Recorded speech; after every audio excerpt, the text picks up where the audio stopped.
Hello everyone, welcome to Kaushalam, India's best e learning platform, जहां आपको मिलते हैं अकाउंटिंग, फाइनेंस और टैक्सेशन से जुड़े डिफरेंट स्किल बेस्ड कोर्सेज, वो भी प्रैक्टिकल अप्रोच के साथ, जैसे e accounting, practices of income tax, GST और भी बहुत कुछ। तो सीखते रहिए कौशलम के साथ और बढ़ाएं अपने कदम एक उज्जवल भविष्य की ओर। आज हम बात करने जा रहे हैं घर के सपने को पूरा करने के लिए जाने वाले होम लोन की। जी हाँ, अपना घर सबका एक बहुत बड़ा सपना होता है और उसे पूरा करने के लिए हर आदमी दिन रात मेहनत करता है। लेकिन इस सपने को पूरा करने के लिए कहीं ना कहीं जब हमारे पास पैसे की कमी होती है, फंड्स की अवेलेबिलिटी नहीं होती है, तो हम अप्रोच करते हैं बैंक्स को, फाइनेंशियल इंस्टीट्यूशंस को लोन के लिए। अब जब आप ये लोन लेते हैं तो कहीं ना कहीं आपकी एक लायबिलिटी बनती है कि इस लोन का आपको पेमेंट करना है और एक फिक्स रेट से एक फिक्स टाइम पर आपको EMIs, इंटरेस्ट रेट्स, इंटरेस्ट वगैरह पेमेंट करने होंगे।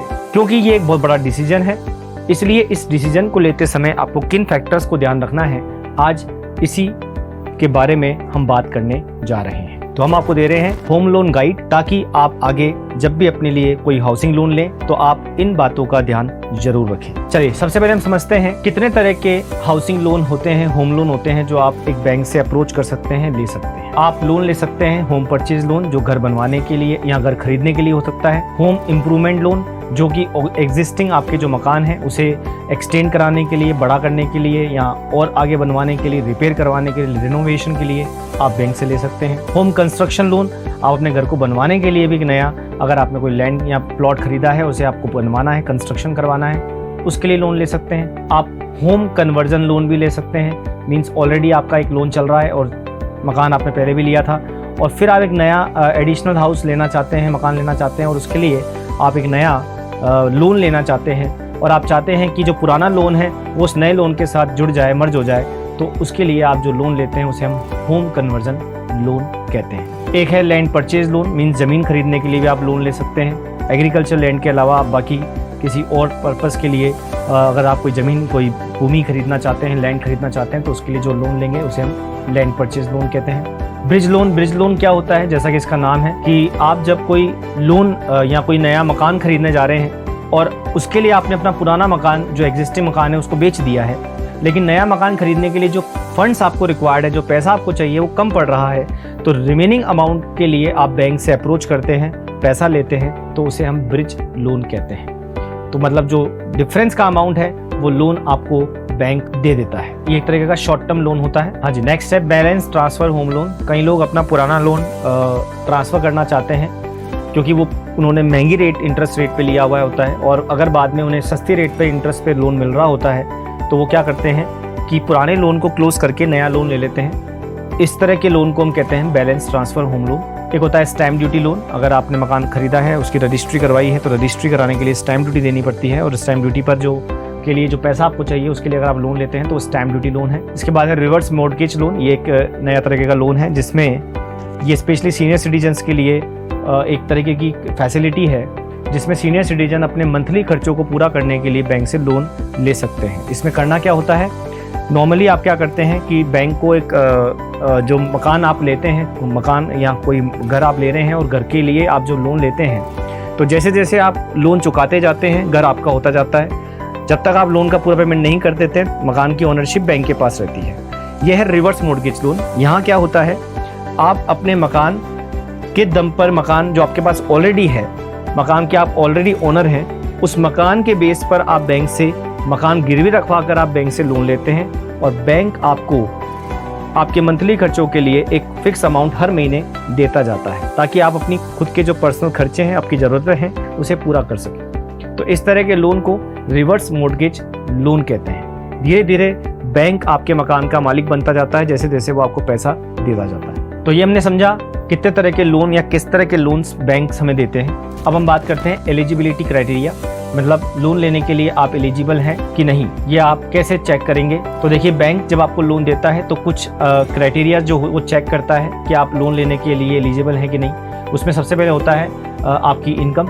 आपकी जो इनकम है उसके बेस पर आपको तय किया जाएगा, सबसे बड़ा मेन जो बेस होगा आपकी इनकम होगी कि आपको लोन दिया जाए कि नहीं दिया जाए, बिकॉज आपकी इनकम पे डिपेंड करेगा कि आप लोन इजीली पे कर पाएंगे कि नहीं कर पाएंगे और इसी चीज़ को देखकर बैंक ये डिसाइड करेगा कि आपको लोन देना है कि नहीं देना है। मेनली आपकी इनकम के 50% तक ही आपको लोन दिया जाता है क्योंकि मीन्स आपकी जो EMI तय होती है वो आपकी मंथली इनकम के बेस पर होती है। मंथली इनकम के 50% तक ही आपकी EMI डिसाइड होती है और उसके हिसाब से आपका लोन तय होता है। इसके बाद है आपका क्रेडिट स्कोर। क्रेडिट स्कोर का मतलब होता है कि आपने जो अब तक पहले लोन लिए हैं, जो आपके क्रेडिट कार्ड के पेमेंट हैं, वो आपने कितनी क्विकली पेमेंट किया है, बैंक से आप किस तरह ट्रांजैक्शन करते हैं, आपने जितना टाइम पर आपके पेमेंट्स कर रखे हैं, डिपॉजिट्स और पेमेंट आपके चल रहे हैं, उस हिसाब से आपका क्रेडिट स्कोर तय होता है। अगर आपका क्रेडिट स्कोर अच्छा है तो आपको लोन मिलने के चांसेस पूरे होते हैं। आपकी इंटरेस्ट की रेट्स बाकी लोगों से कम होती है जिनका क्रेडिट स्कोर कम होता है।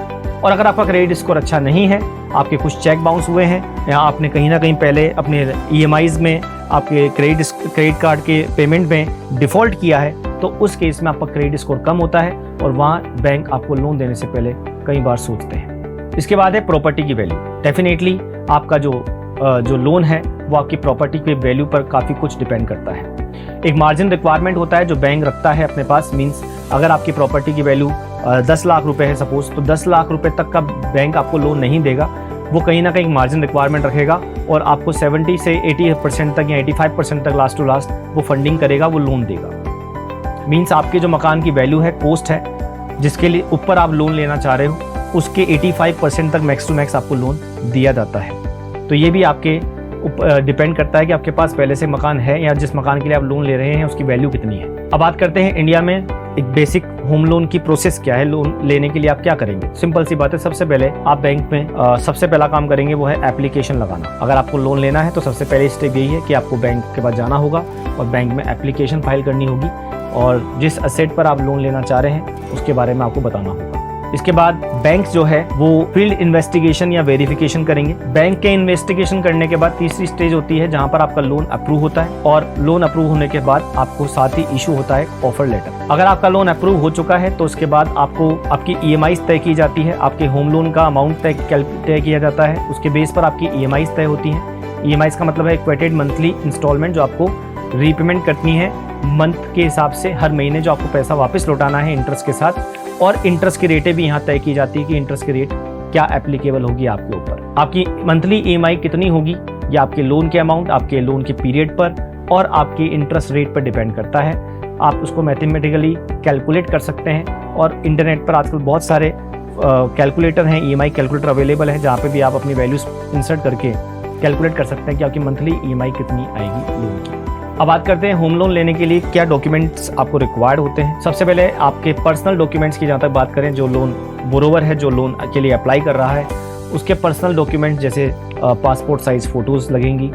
इसके अलावा आपका जो एप्लीकेशन फॉर्म मैंने आपको बताया था वो आपको फिल करके देना होगा बैंक को। इसके बाद आपकी आइडेंटिटी का प्रूफ जो है, आपकी जो पहचान है उसका जो प्रूफ है आपको बैंक को देना होगा, जिसमें वोटर ID कार्ड दे सकते हैं, पासपोर्ट हो सकता है, आधार कार्ड हो सकता है, ड्राइविंग लाइसेंस, पैन कार्ड। आपको रेजिडेंशियल प्रूफ देना होगा आपका। उसके लिए आपको आपके जो मकान है या उसके जो इलेक्ट्रिसिटी या टेलीफोन के जो बिल हैं उसकी एक फ़ोटोकॉपी देनी होगी। इसके बाद आपको अपना बैंक स्टेटमेंट देना होगा जिससे प्रूव हो सके कि आपका बैंक में अकाउंट है और आपकी जो है कितनी इनकम है। प्रीवियस 6 मंथ का आपको जो है बैंक स्टेटमेंट देना होता है बैंक को लोन के लिए। इसके बाद आपकी जो पर्सनल असेट्स और लायबिलिटीज़ हैं उसका स्टेटमेंट देना होगा, आपके पास क्या क्या असेट्स हैं, क्या क्या लायबिलिटीज़ है, ताकि बैंक आपकी वर्थ चेक कर सके। इसके बाद अगर आप एक सैलरीड एम्प्लॉई हैं तो आपके लिए थोड़ा सा प्रोसीजर और सिंपल हो जाता है, बिकॉज आपको अपने एम्प्लॉयर से काफ़ी कुछ डॉक्यूमेंट्स मिलते हैं, जैसे सैलरी सर्टिफिकेट है, फॉर्म 16 है, या फिर TDS सर्टिफिकेट है। तो इसके बेस पर भी आपको ईजिली लोन मिल सकता है क्योंकि आपके एक इनकम प्रूफ के तौर पर काउंट किए जाते हैं। इसी तरह आप अपनी इनकम टैक्स रिटर्न भी दे सकते हैं, श्योर कर सके कि आपकी इनकम कितनी है। अगर आप एक सेल्फ एम्प्लॉयड इंडिविजुअल हैं, आप खुद अपनी बिजनेस करते हैं, जॉब नहीं करते, तो उस केस में आपका जो है शॉप एक्ट लाइसेंस आपके पास होगा, आपके बिजनेस की डिटेल्स होंगी, आपने पार्टनरशिप में बिजनेस कर रहे हो तो पार्टनरशिप डीड होगी, वो डॉक्यूमेंट्स आपको बैंक को देने होंगे। अगर आप जिस प्रॉपर्टी के लिए लोन लेना चाहते हैं वो प्रॉपर्टी आप ऑलरेडी चूज़ कर चुके हैं, आप फैसला कर चुके हैं कि मुझे प्रॉपर्टी खरीदनी है और इसी के लिए आप लोन लेना चाहते हैं, तो उसके लिए फिर आपको उस बिल्डिंग का, उसका फ्लोर प्लान, उसका ब्लूप्रिंट बैंक को देना होगा, जो प्रॉपर्टी जिसके लिए आप लोन लेना चाहते हैं। NOC बिल्डर से लेनी होगी और बैंक को देनी होगी। NOC means no objection certificate. Original copy of sales deed, आप जो है सेल डीड की कॉपी देनी होगी original. Certificate of honour, number of no due certificate आपको देना होगा और वो लेना होगा आपको सोसाइटी से, और एक पोजीशन सर्टिफिकेट आपको जो है अपने बिल्डर से लेना होगा और वो बैंक को देना होगा। तो ये सारी डिटेल्स आपको बैंक को देनी होगी। अगर बैंक आपसे कोई गारंटर मांग रहा है तो उसकी डिटेल्स भी आपको देनी होगी। गारंटर के क्या डॉक्यूमेंट्स लगेंगे, उसमें होगा उसकी पर्सनल असेट लायबिलिटी का स्टेटमेंट, क्या असेट लायबिलिटी है गारंटर के पास, ताकि अगर आप डिफ़ॉल्ट करते हो तो गारंटर से पैसा लिया जा सके। गारंटर की जो है प्रूफ आइडेंटिटी का प्रूफ जो होगा, जिसमें आप वही वोटर कार्ड वगैरह, आधार कार्ड, पैन कार्ड वगैरह लिया जाएगा। उसका रेजिडेंस का प्रूफ हो जाएगा, और अगर वो कोई बिज़नेस करता है तो उसका बिज़नेस एड्रेस भी एक प्रूफ के तौर पर लिया जा सकता है। अब बात करते हैं कौन से फैक्टर्स आपकी ईएमआई, जो इंस्टॉलमेंट आप मंथली पे करोगे, उसको इफेक्ट करेंगे। तो देखिए, ईएमआई कैलकुलेट करने का बैंक का अपना एक तरीका होता है, और हर बैंक अपने हिसाब से ईएमआई कैलकुलेट करता है, लेकिन बहुत कुछ एक फिक्स फॉर्मूले पर डिपेंड करता है। कंप्यूटेशन करने के कई तरीके होते हैं, लेकिन बेस्ट है जब आप खुद एक अपनी ईएमआई तय करवाएंगे तो उसमें आप ध्यान रखें कि आपको रिड्यूसिंग कंप्यूटेशन मेथड यूज़ करनी है। रिड्यूसिंग कंप्यूटेशन मेथड का मतलब है जैसे जैसे आप लोन का पेमेंट करते जाएं, आपकी ईएमआईज घटती जानी चाहिए, आपका इंटरेस्ट का बर्डन घटता जाना चाहिए। जी हाँ, नेक्स्ट है अमोर्टाइजेशन स्केड्यूल।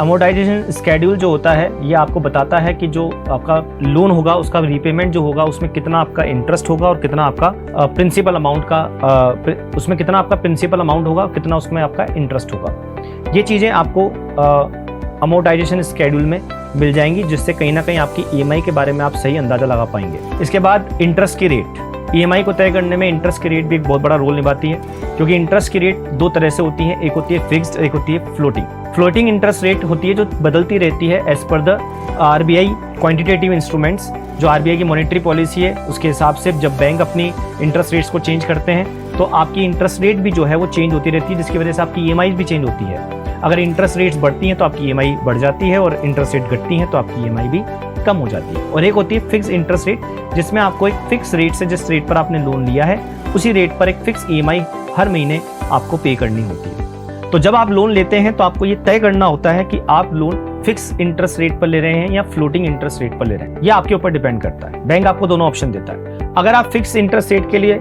ऑप्ट करते हैं तो आपकी ईएमआई का अमाउंट कांस्टेंट रहेगा जब तक आपका लोन रीपेमेंट नहीं हो जाता, चाहे मार्केट में इंटरेस्ट की रेट बढ़ जाए चाहे घट जाए। अगर आप ईएमआई तय करते हैं फ्लोटिंग रेट ऑफ इंटरेस्ट पर, तो वहां जहां आपकी रेट्स में फ्लक्चुएशंस आएंगे इंटरेस्ट रेट में, उसके हिसाब से आपकी ईएमआई बढ़ती और घटती रहेगी। ये फैसला भी बहुत इंपॉर्टेंट है कि हम लोन फिक्स इंटरेस्ट रेट पर लें या फ्लोटिंग इंटरेस्ट रेट पर लें। तो इस डिसीजन को लेने के लिए कुछ क्वेश्चंस हैं जिसकी बात हम करने जा रहे हैं, जिसको आपको कंसीडर करना होगा अपना डिसीजन लेने के लिए कि आप फ्लोटिंग पे जाएं या फिक्स पे जाएं। तो सबसे पहले डिपेंड करता है आपकी ईएमआई कितनी ज़्यादा है।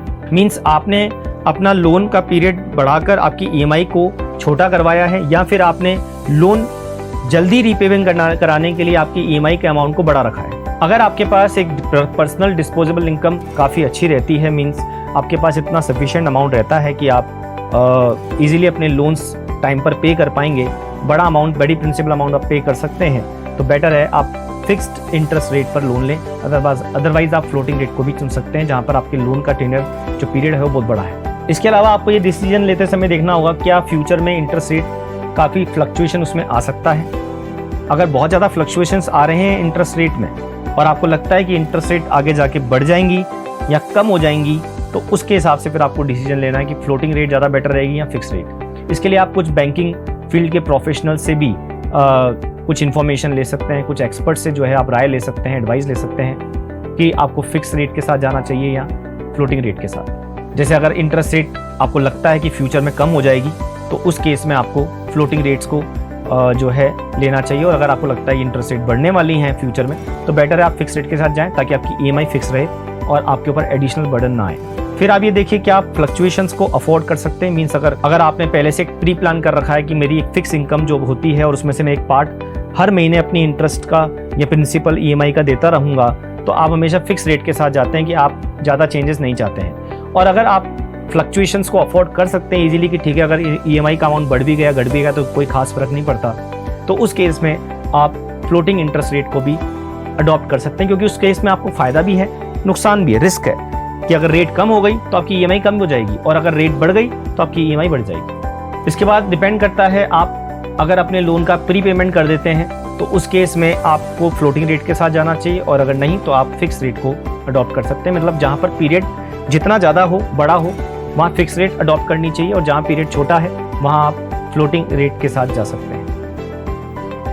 तो ये पीरियड के टेनर पर डिपेंड करता है कितने टाइम के लिए आपने लोन लिया है।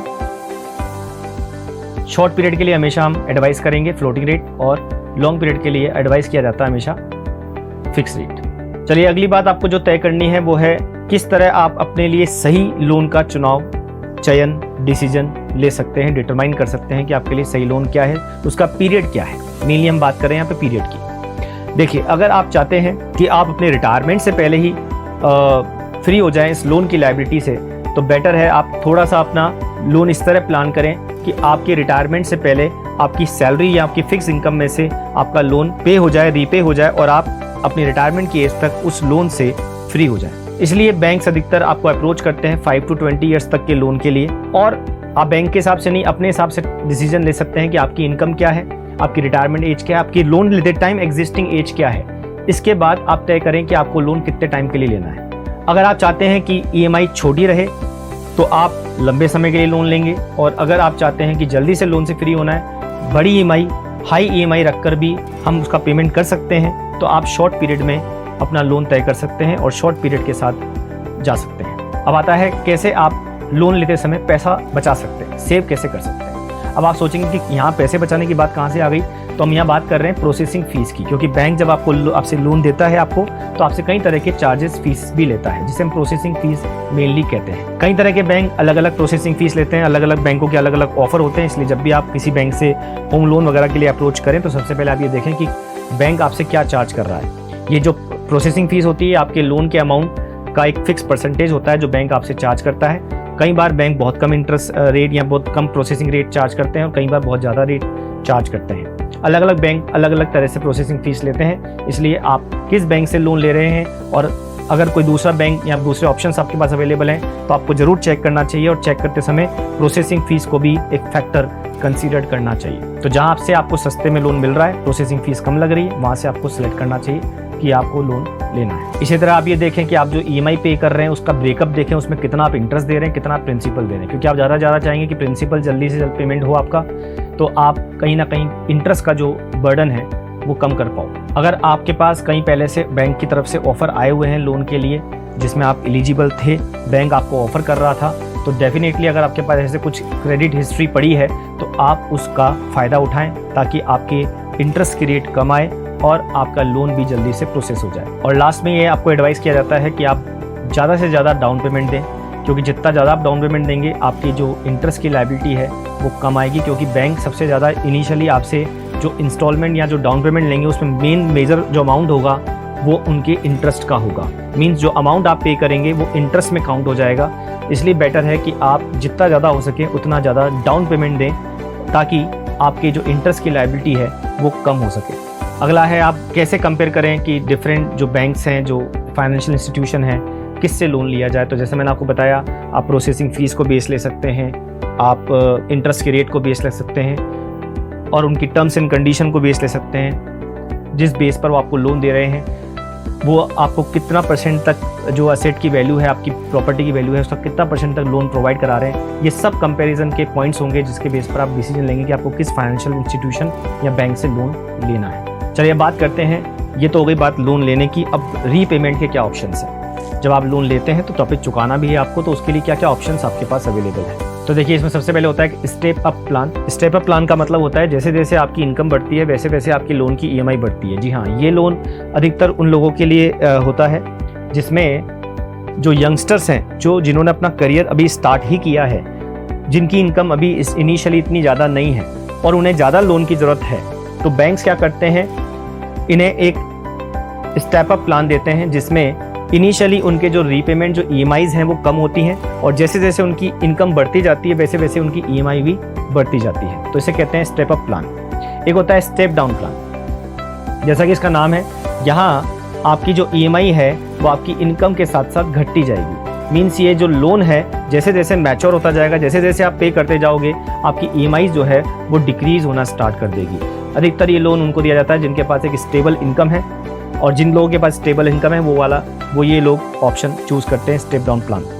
अपने लोन का रीपेमेंट के लिए। नेक्स्ट है फिक्स रेट प्लान। जैसा कि नाम है, इस प्लान में आपकी जो इंटरेस्ट की रेट है वो फिक्स रहती है, इसलिए इसमें ईएमआई भी कांस्टेंट रहती है और आपका जो ब्याज जो इंटरेस्ट बर्डन है वो भी कांस्टेंट रहता है रीपेमेंट के साथ साथ। चलिए नेक्स्ट है tranche based EMI plan. Tranche based EMI plan में क्या होता है, अधिकतर हम लोग ये प्लान तब लेते हैं जब हमारी प्रॉपर्टी जो हम ले रहे हैं वो अंडर कंस्ट्रक्शन है और हमें अभी लोन पूरा डिस्पर्स नहीं करवाना, मीन्स हम बैंक से लोन भी इंस्टॉलमेंट में ले रहे हैं। जैसे हमने 10 लाख का लोन लिया तो हमने 10 लाख की एक साथ अमाउंट बैंक से डिस्बर्स नहीं करवाया, उसमें से 2 लाख रुपीज़ डिस्बर्स करा दिया as per the requirement.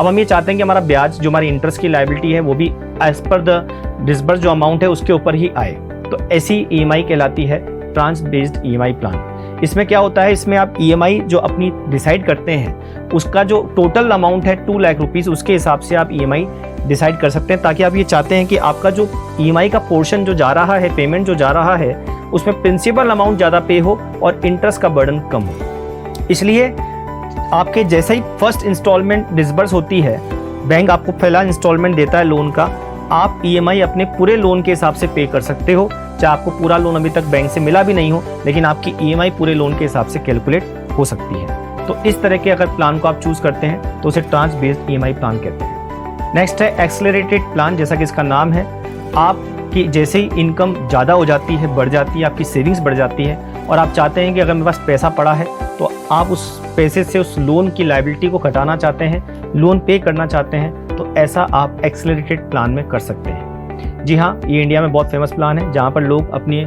Savings, अगर उनकी सेविंग्स इंक्रीज हो जाती है, वो नॉर्मली जो ईएमआई पे कर रहे हैं उससे ज़्यादा लोन ईएमआई पे करना चाहते हैं ताकि जल्द से जल्द उनकी लायबिलिटी कम हो, तो वो ये वाला प्लान चूज करते हैं। इसमें बैंक आपको अलाउ करता है कि आप एक लमसम अमाउंट अपने लोन के टुवर्ड्स बैंक को दे सकते हैं ताकि आपकी लायबिलिटी, आपकी ईएमआईज कम हो सके। बलून प्लान बिल्कुल स्टेप अप प्लान की तरह ही है, जिसमें आपका लोन जो है इनिशियल स्टेज में आपकी ईएमआई कम होती है, जैसे जैसे आपकी सेविंग्स, आपकी इनकम बढ़ती जाती है, वैसे वैसे आपका जो ईएमआईज है वो भी बढ़ती जाती है। एक होता है फ्लेक्सिबल रीपेमेंट प्लान, जिसे हम कस्टमाइज रीपेमेंट प्लान भी कहते हैं। इसमें आप ये चाहते हैं कि जो फैमिली मेंबर हैं, जो बच्चे हैं, जो भी अपना करियर बना रहे हैं या करियर के शुरुआती दौर में हैं, वो भी ईएमआई पे करें फैमिली के साथ जॉइंटली। उस हाउस के लिए जो लोन लिया गया है उसका पेमेंट सभी लोग जॉइंटली करें, तो इस तरह अपनी आप ईएमआई फिक्स करवा सकते हैं, जिसमें आपकी ईएमआई कभी फिक्स नहीं होती, फ्लेक्सिबल होती है, चेंज होती रहती है आपकी इनकम के हिसाब से, तो उसे हम फ्लेक्सिबल रीपेमेंट प्लान कहते हैं, ताकि आपकी ईएमआईज में, आपके लोन के पेमेंट में उन लोगों का भी कंट्रीब्यूशन हो जो कि अब आपके यहाँ पर आपकी इनकम में एक कंट्रीब्यूशन पार्ट देते हैं। अब बात करते हैं क्या टैक्स बेनिफिट भी मिलते हैं होम लोन के। डेफिनेटली जब आप होम लोन लेते हैं तो एक फैक्टर आपको ये भी देखना होता है कि आपको इस होम लोन लेने का टैक्स बेनिफिट भी है। जी हाँ, सेक्शन 80C में, इनकम टैक्स का सेक्शन 80C में, जहाँ आपको 1.5 लाख तक का टैक्स बेनिफिट मिलता है, आप अपनी इनकम को 1.5 लाख तक रिड्यूस कर सकते हैं और उस प्रोविजंस में, 80C के प्रोविजन में आपका ये रीपेमेंट भी काउंट होता है। मीन्स अगर आपने जितना भी रीपेमेंट किया है, अगर आपने 1.5 लाख तक का रीपेमेंट कर दिया है एक साल में, तो आप 1.5 लाख तक अपनी इनकम को रिड्यूस कर सकते हैं, कम कर सकते हैं। इसके अलावा सेक्शन 24 में आप जब income under the head house property calculate करते हैं, तो वहाँ पर भी आप जो इंटरेस्ट होम लोन का पे करते हैं, उस इंटरेस्ट को आप अपने इनकम, जो हाउस प्रॉपर्टी की इनकम है, उसमें से रिड्यूस कर सकते हैं। हाउस प्रॉपर्टी में आपको रेंट वगैरह की जो इनकम होती है, उस इनकम में से इंटरेस्ट की लायबिलिटी को आप जो आप पे करते हैं वो लेस कर सकते हैं और रिमेनिंग इनकम ही आपकी टैक्सेबल इनकम में काउंट होगी। तो कहीं ना कहीं इंटरेस्ट का भी बेनिफिट आपको सेक्शन 24 में इनकम टैक्स में अवेलेबल है। इसके अलावा स्टाम्प ड्यूटी और रजिस्ट्रेशन फी जो आप पे करते हैं, इसका भी डिडक्शन आपको इनकम टैक्स में सेक्शन 80C में अवेलेबल होता है। तो टैक्स बेनिफिट भी है होम लोन लेने के। अब एक बात करते हैं, क्या होम लोन का भी इंश्योरेंस होता है? जी हाँ, होम लोन का भी इंश्योरेंस होता है। सपोज आप कभी होम लोन नहीं पे कर पाए या आपको एक डर है कि कल को आपको कुछ हो जाए तो या परमानेंट डिसेबिलिटी हो जाए, तो आपके जो घर वाले हैं उनके ऊपर ये जो होम लोन की लायबिलिटी है इसका बर्डन ना आ जाए, तो आप होम लोन का भी इंश्योरेंस करा सकते हैं, जिसमें आपकी जो इंश्योरेंस कंपनी है वो आपके लोन का पेमेंट करती है। अब है क्या होगा जब आप लोन का पेमेंट नहीं कर पाएंगे, डिफ़ॉल्ट करते हैं लोन पेमेंट में? तो देखिए, अगर आप लोन पेमेंट में डिफ़ॉल्ट करते हैं तो ऐसा कुछ नहीं है कि इनिशियल स्टेज पर ही जो बैंक है वो आपकी प्रॉपर्टी अपने कब्जे में ले लेगा। जी नहीं, सबसे पहले बैंक आपको एक प्रॉपर अपॉर्चुनिटी देगा और आपका एक जेन्युइन रीज़न है कि आप लोन पे नहीं कर पा रहे क्योंकि आपकी जो इनकम है, आपकी जॉब चली गई है या आप डिसेबल हो गए हैं, तो बैंक आपको एक कई तरह के ऑफ़र देता है उस टाइम पर। ऑफ़र मतलब ऑप्शन देता है पेमेंट के, जैसे आप लमसम पेमेंट कर सकते हैं या बैंक आपके पेमेंट को जो है आगे के लिए शिफ्ट कर देता है, डेफर्ड कर देता है कि आप बाद में पे कर देना। कुछ तरह की रिलैक्सेशन बैंक अपनी तरफ से आपको ज़रूर देता है। अगर लास्ट में कोई रास्ता नहीं निकलता है तो बैंक आखिरी रास्ता ये अपनाता है कि वो आपकी प्रॉपर्टी को बैंक अपने कब्जे में वापस ले लेता है, रीपोजीशन में ले लेता है।